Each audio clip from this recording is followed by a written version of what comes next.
É quando a liberdade é dada como garantia que não tem que tomar mais atenção.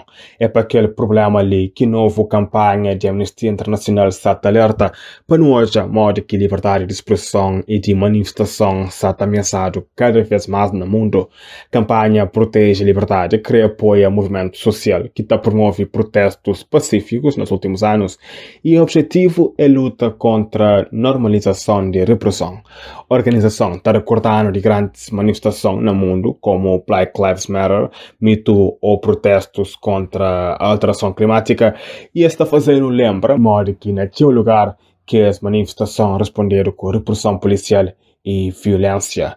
Campanha de Amnistia Internacional, como sempre, está usa diferentes plataformas para chamar atenção para o problema, protege a liberdade e mensagem que se leva nas ações online e no terreno para deixar algumas exigências bem claras. Por exemplo, este pede fim de leis que ameaçam direito de reunião em vários países e fim de uso de arma militar para separar manifestantes.